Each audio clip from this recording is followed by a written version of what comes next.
ऐसे आजकल परंपरा चल गया है कि गुरु ही भगवान होता है। गुरु भगवान नहीं होता, वो तो भगवान ना आए थे सीधे गुरु बन के, और अपनी भक्ति की सतिथि बना के रखनी थी। काल नो सोचा है नकली संत नकली पंथ बना के नकली नाम जाप करा के इनकी भगवान से आस्था हटा दूं। जो साधना ये करेंगे उससे लाभ तो होना नहीं, आपत्ति नो की नो पड़ेंगी आके, तो कुछ दिन में भक्ति छोड़ देंगे। और परमात्मा सोच क्रियाएं करता है, आप भी आते हैं, कोई एक आधा संत भी भेज देते हैं, तो अधिकतर स्वयं ही आए हैं मालिक ने, और स्वयं ही वो काम करा जो भगवान किया करते हैं। तो वो तो भगवान और गुरु वो तो वन ऑल इन वन थे, वो तो सब कुछ थे दाता। लेकिन अन्य जो गुरु है वो गुरु है और भगवान अन्य है। गुरु परमात्मा का पुजारी होता है और उससे मिलाने वाला मीडिया होता है। गुरु भगवान नहीं होता, भगवान तो भगवान ही होता है।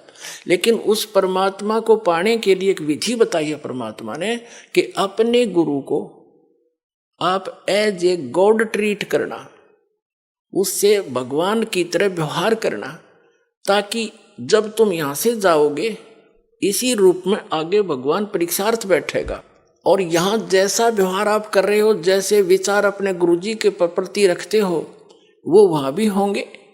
तो वहां जैसी आपकी व्यवहार विचार त्रुटि युक्त होंगे तो वहां से आपको रिजेक्ट कर दिया जाएगा, फिर वापस गिर जाओगे। तो इसलिए परमात्मा कहते हैं गुरु मानुष कर जानते ते नर कहिए अंध, महादुखी संसार में आज्ञा काल के फंद।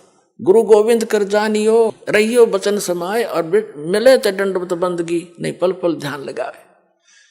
अब कहने का भाव क्या है कि जैसे ये दास है, इस दास के स्थान पर भगवान आ सकते थे, वो आ जाएं, और आप उनको खोज रहे हो भगवान अब यहां आ जाए। वो भगवान आपका कैसा व्यवहार होगा, जैसा इस दास के प्रति आपका है। अब उस परमात्मा के प्रति जो आपका भाव बनेगा, और वो भाव इस दास के प्रति नहीं है, तो वहां भी नहीं बनेगा आपका फिर उसके प्रति।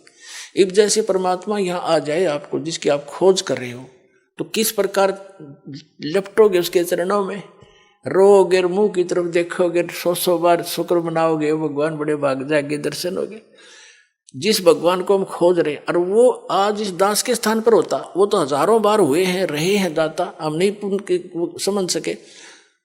उसको जन साधारण एक भक्त संत समझ कर हमने उनसे डील किया। आप जो व्यवहार मेरे से कर रहे हो वैसा उसके साथ करोगे, तो परमात्मा वहां जब जाएगा तो यहां ये सोचकर हमने गुरुदेव से डील करना चाहिए कि मान लियो भगवान बैठे हमारे सामने, भगवान के सामने कपट से बात नहीं की जा सकती।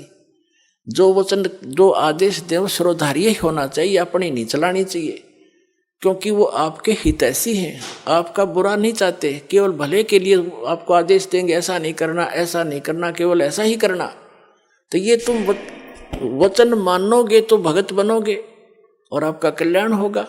यहाँ कहते मुख पर वचन करे परमाना, और घर पर जाकर करे विज्ञाना। मुख पर तो गुरु जी की बात मान ले, हाँ जी, और घर जाकर न सोचो ना, नो थोड़ा ऐसे थोड़ा करना है, बताइए मर्यादा कैसे छोड़ेंगे, तो फिर के खाक से सो तुम। जो गुरु वचन पर डट गए कट गए फंद 84 के, भाई जो गुरु वचन पर डट गए कट गए फंद 84। तो गुरु वो तो गुरु रूप में आए थे मालिक ही, लेकिन दास गुरु रूप में मालिक नहीं, उस मालिक का दास समझो। लेकिन गुरु को भगवान के तुल्य मानने से आपकी समस्या हल होगी, नहीं तो होए को नहीं। जैसे एक मैथमेटिक्स का, एक गणित का प्रश्न होता है ऋण का, उसमें मूलधन ज्ञात करना होता है। तो मूलधन तो होता करोड़ों रुपए में, अरबों में। उस अरबों करोड़ों वाले मूलधन को प्राप्त करने के लिए मानना पड़ता है, मान लीजिए मूलधन 100 रुपये। वो मूलधन 100 रुपये होता नहीं, लेकिन उसको मूलधन मानने बिना वो करोड़ों अरबों वाला मूलधन आपको मिल नहीं सकता। तो जो परमात्मा है वो तो परमात्मा है, वो तो समर्थ है, लेकिन उस समर्थ को पाने के लिए इस दास को आपने मानना पड़ेगा मूलधन, यानी गुरु मान ले भगवान।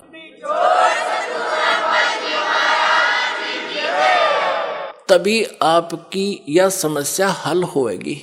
नहीं तो कति नहीं हुआ, 0 नंबर आओगे आपके। तो इस प्रकार समझदार को संकेत बहुत होता है।